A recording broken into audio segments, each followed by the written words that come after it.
So thank you all for having me here tonight. I thought I'd do things a little bit different tonight than I've done in the past years. This is my 11th year on the Board of Finance. Before that, I spent about 10 years here on the RTM. So I thought what I could do tonight is I was going to put up our audit from the last year and walk through that line by line. Are there any accountants in the audience? Like, would people enjoy that? There's 2 more audits that go on before that. So, okay, in all seriousness here. Thank you for having me all. I do have the pleasure to serve with 6 other members on the Board of Finance, all of which have been on the Board of Finance for a long time and or been on the RTM. And it's really I do feel like one of the Board of Finance, although we won't have flashy videos or drone videos or things like that, it's a very hard board, and I don't think I could do the job that I do as chair without my fellow 6 colleagues that I have on the Board of Finance. And our new finance director, Josh Kaufman, who joined us a year ago when Jennifer Chernesky took over as a town administrator. So this is a slide. I've updated the pictures, but it's one of the things that I believe, and I think many of the folks on the Board of Finance agree with me, is important to all the decisions we make here in town, because almost everything costs money. So I think in order to make Darien successful, to make it be a place that we all enjoy living, and ultimately when we decide to no longer live here, other people want to move here and live, we think it's important that we sort of balance how we spend and invest in the town to make sure we're hitting on all of these different topics. Robin spoke to our educational facilities and our schools, which I think are top-notch, always ranked at the very top or near the top every single year within the state of Connecticut and throughout the region. We've invested close to about $165 million in our schools, a new school at Ox Ridge and major improvements going on at Hindley, Holmes, and Royal Schools. Our overall tax base. You heard Mr. Olveni talk a bit about what's some of the developments going on in town. Over the last few years, and these projects that are ongoing, we'll add about $500 million to our grant list. That'll grow the appraised value of our grant list by about 3%. So that means that all the taxes that we raise every year are spread out over a base that's about 3% larger each year. But that's a one-time increase, although there are some more properties coming on now, right? With expenditures going up by 3 to 4% per year, all of that development, all of that increase in the grant list basically offsets 1 year of tax growth. But it is important to continue to drive to widen that tax base and to make sure we're making investments that continue to drive up the value of real estate in Darien. Our parks, beaches, and open spaces. Since COVID, folks are spending an extra day, 2 days, sometimes 5 days a week at home. We see a lot of our outdoor facilities getting more use. We saw the acquisition of Great Island, the investments we're making down in Pear Tree Point. We think it's imperative that we continue to invest in what is, close to 250 acres of open space and parkland and beaches that we have in town.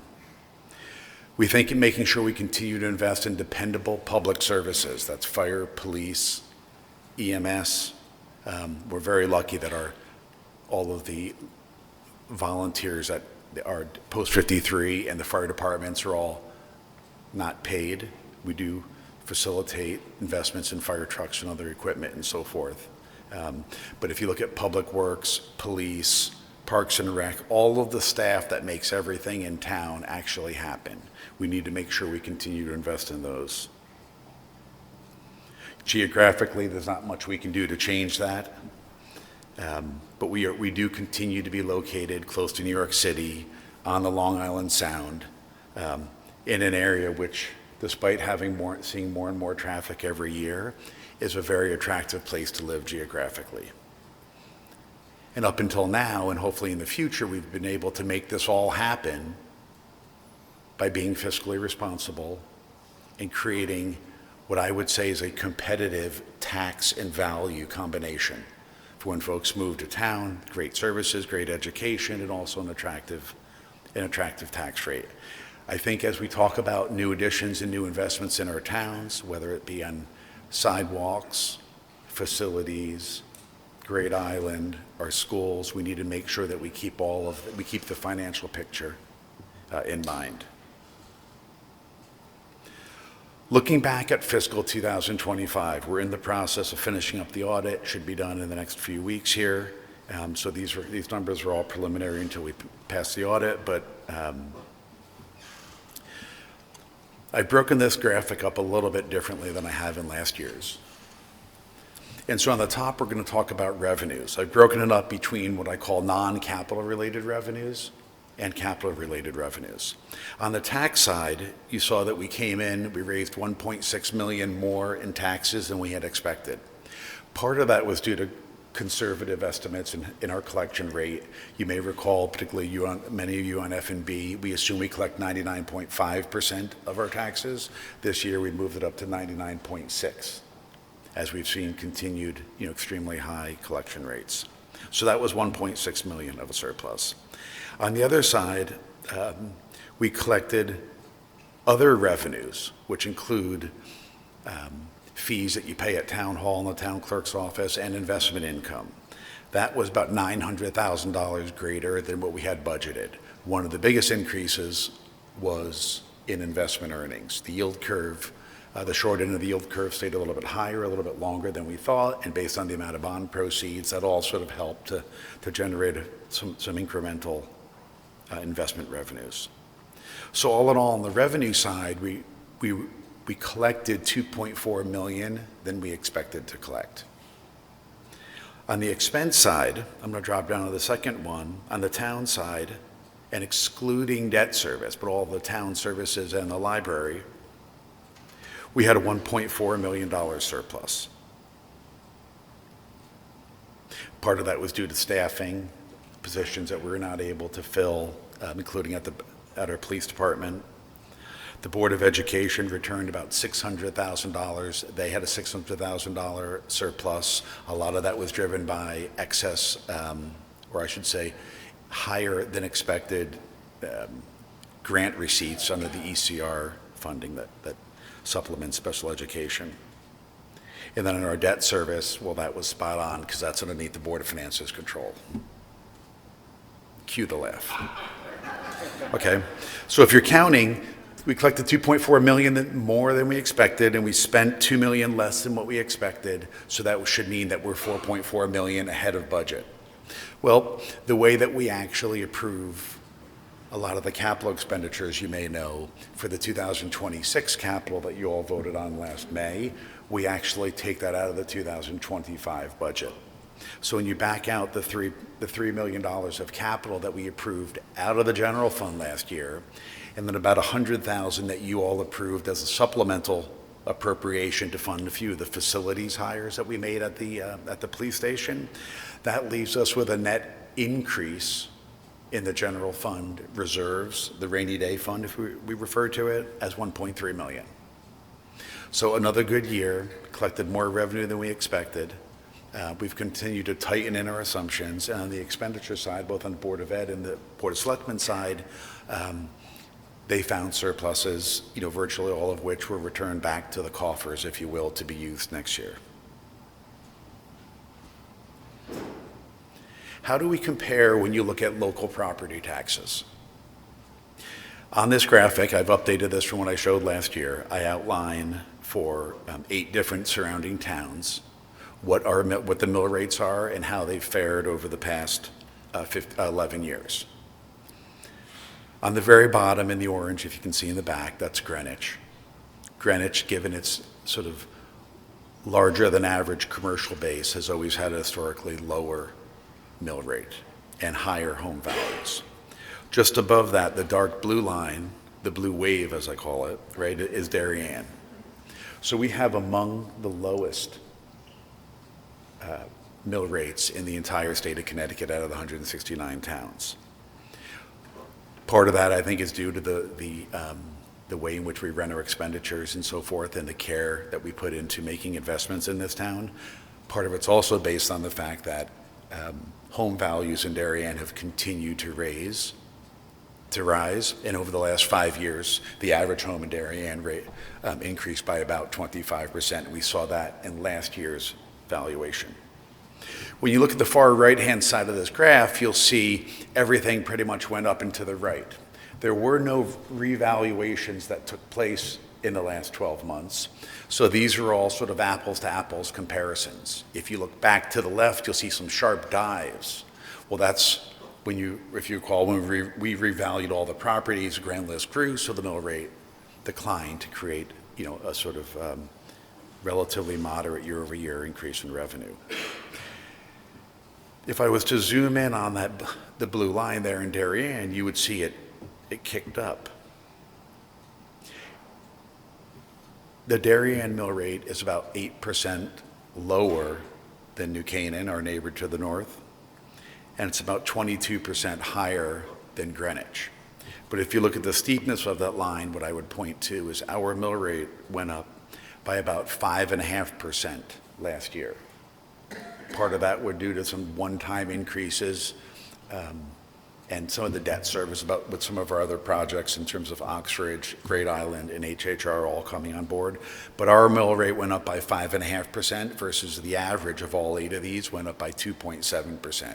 So we were almost double the average given some of what we hope are one-time things that we had to deal with last year. Okay. What do we spend? If you look at this graph, this is a total of everything we spend, not just tax dollars, but these are the expenditures that are funded by tax dollars, fees, investment income, and state grants. In 2026, that was $190 million, and I expect in 2027, that amount will get closer to $200 million. And if you think about everything that we spend, we've talked a lot about debt service in the past and the amount of debt that the town has taken on. Personally, I focus not just on the quantum of debt that we have outstanding, which right now it's about just under $230 million, but I look at the actual debt service that we pay. And the debt service that we pay this year should be around $15 million. So when you look at $15 million out of $190 million total expenditures, that's a tad under 8%. One of the things that I've been focused on and our board has talked a lot about is ensuring that our overall debt service doesn't occupy too much of our total expenditures. The soft target that I've looked at is around 10%, and I'd like the town to be able to keep our total debt service to below 10% of our overall expenditures. And we don't get there just by increasing overall expenditures. We want to make sure we continue to be prudent. And if you look at some of the historical growth rates, you can see last year that grew by 7%, the year before 4.9. Sorry, the 5-year growth rate was 4.9 and the 10-year growth rate was 3.4. So things are definitely trending upwards. If you look at our historical debt that's outstanding, I've been on the Board of Finance for 11 years, so I joined when it was all the way back here on the left. And now it's moved all the way up here to the right. We have about $229 million worth of debt outstanding. That includes about 180 of traditional long-term bonds and about $49 million worth of bond anticipation notes, which we rolled for a few years, which were basically covered half the cost of Great Island. In April, we'll go to market and we'll turn those out into long-term debt. But effectively, we'll end this year with about $230 million worth of debt. Again, that's the highest number that Darien has ever had, but it's well below the limits that the rating agencies would approve and significantly below any types of caps that we might be subject to in state statute. So we have a lot of room if we need to make long-term investments, but we want to be conscious of what those investments do, what those bondings do to our overall debt service. On the bottom here, you can see what this is our overall debt service. You can see on the right, the 8.7 and 6.4 is just over $15 million of debt service. Again, approximately 8% of our total expenditures. This does not include the bonding for the project that was approved a few months ago at Pear Tree Point Beach. And there are a few other smaller appropriations for fire truck apparatus that will be bonded as well. When you look a little bit deeper at our existing indebtedness, this is how our debt rolls off, the debt that we have on our balance sheet today. So that $229 million, you can see in 10 years, a little bit more than 10 years, it'll be cut in half. It'll be closer to $100 million. Most of our debt has been always issued over 20 years.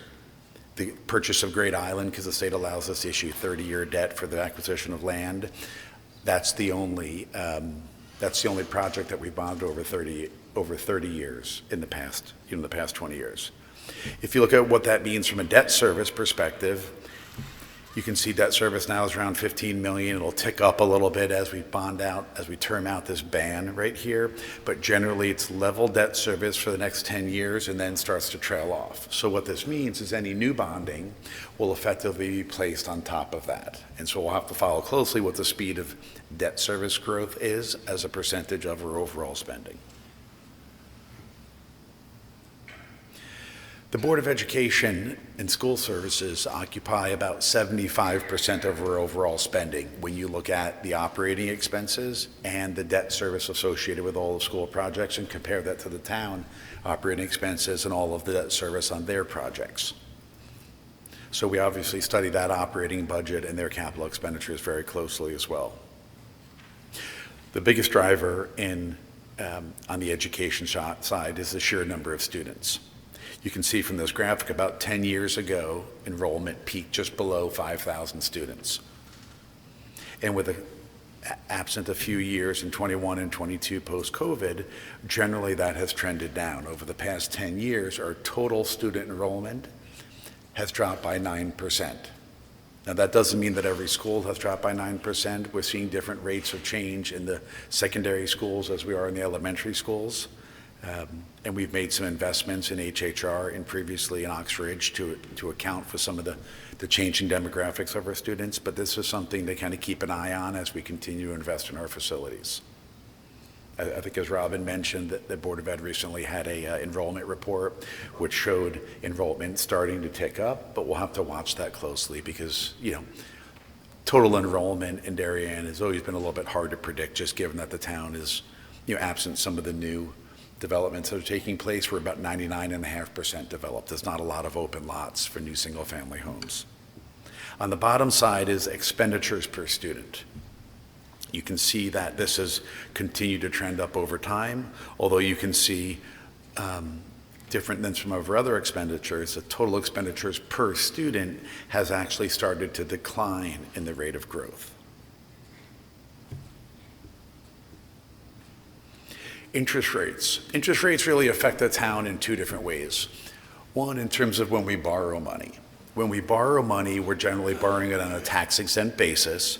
And if you can see, three of these lines here, the black, the dark gray, and the light gray are the 30-year, 20-year, and 10-year tax-exempt rates that we actually borrow at. You can see those graphics over the past 12 months, those lines are coming down. So that means future bonding that we'll do, including the one that will likely come to market in April for, will be at lower rates. But also embedded in this graph are three colored lines, the blue, the green, and the red. These show the taxable rates, okay, including the red line, which is sort of the one-year treasury, which is analogous to short-term money market funds. This is where our treasurer reinvests money. So while overall bonding costs are expected to be coming down, the amount of money that we earn in investment earnings should also come down as rates continue to come down, and we'll see what the Fed does here shortly to push them down further. Over the past few years, a lot of our spending increases have been offset by increased investment earnings, not only because short-term rates were so high and we were able to take advantage of all those rates, but because we had a lot of cash on our balance sheet, because we had a lot of large capital projects that we were moving forward with. We pre-funded a lot of money for Oxbridge and for HHR, and when those monies sit on our balance sheet, our treasurer invests those, tries to earn as much money as possible, and that money helps to defray not only the debt service, but other parts of our budget. So this is something we're going to be watching closely this budget season as rates, continue to come down.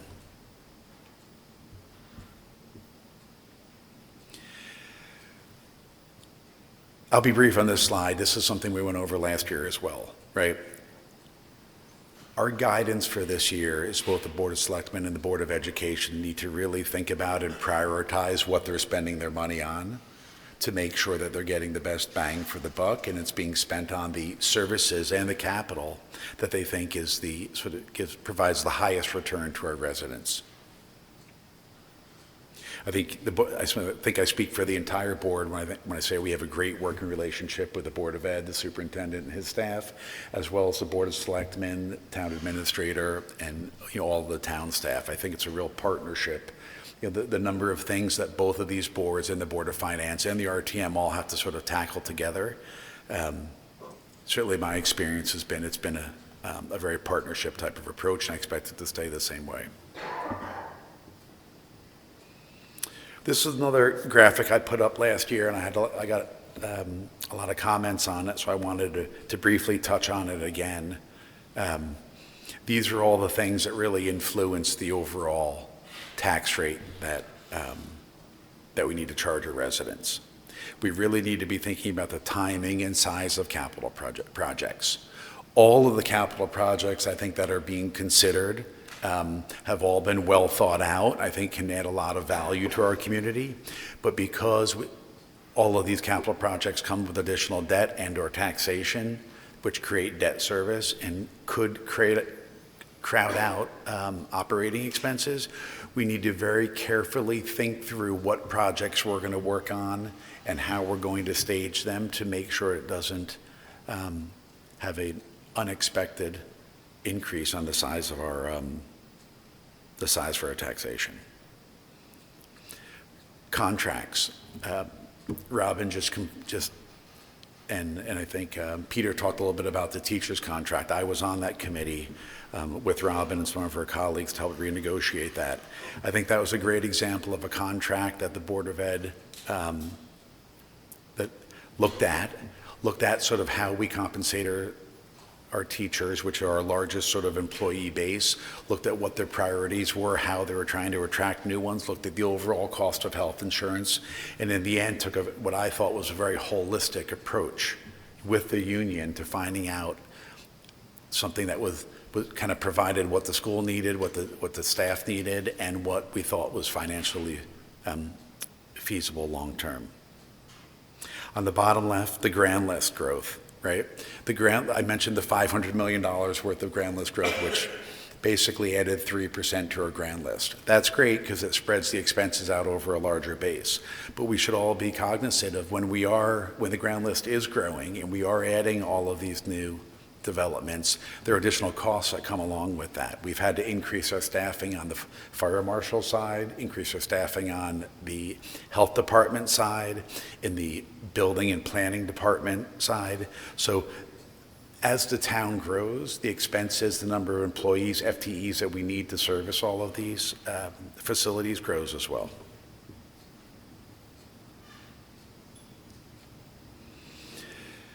This is another slide I'll leave you with. It's exact replica from last year. I think it's very important that when we look at how we're spending our money, we continue to break it down between things that are core expenditures, reading, writing, math, things on the education side, police service, fire service, public works, things like that on the town side. And then as we sort of build on top of that, we need to make sure we're focusing on our highest priority capital projects and operating services. And then on top of that, things like Great Island, things like Oxford Schools, like other sort of large developments that are what I call sort of unique and transformative.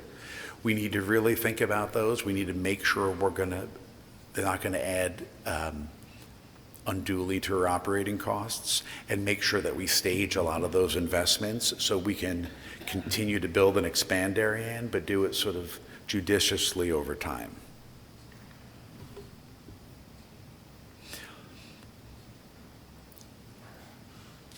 Based on what we know about the budget and a few of the variables here, I've laid out, similar to what I did last year, the tax sensitivity of different spending decisions.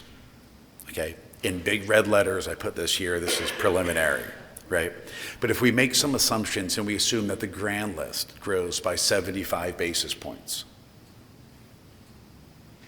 Last year, it grew by about 72 basis points. So I'm making a very comparable assumption. Last year, we had assumed it was going to grow by 100 basis points, but it grew by less than that. Our collection rate, I mentioned last year, we moved from 99.5 to 99.6.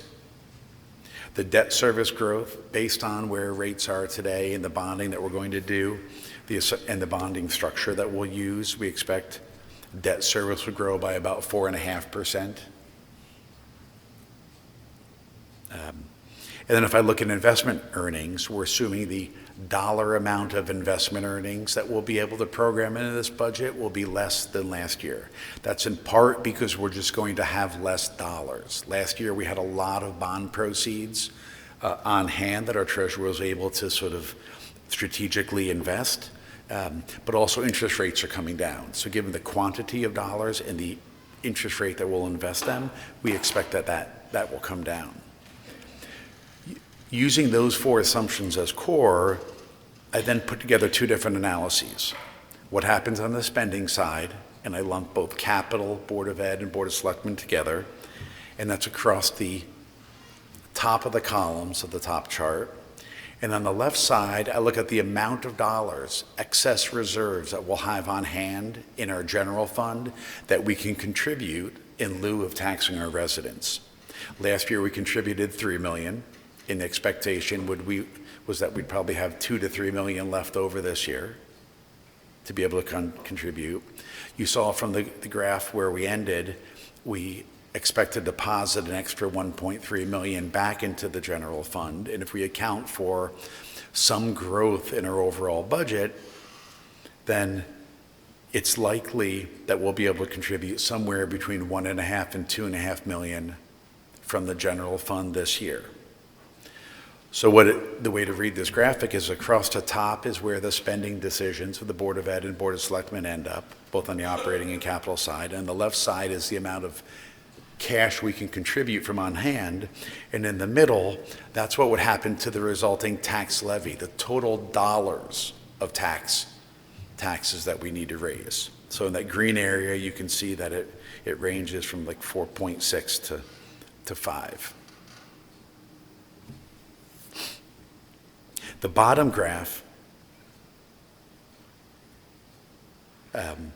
looks at those same two variables, the amount of spending increase on the operating and capital side, and in the left, the amount of money that we contribute from the general fund. And it looks at what happens to the actual mill rate, the taxes that you all pay.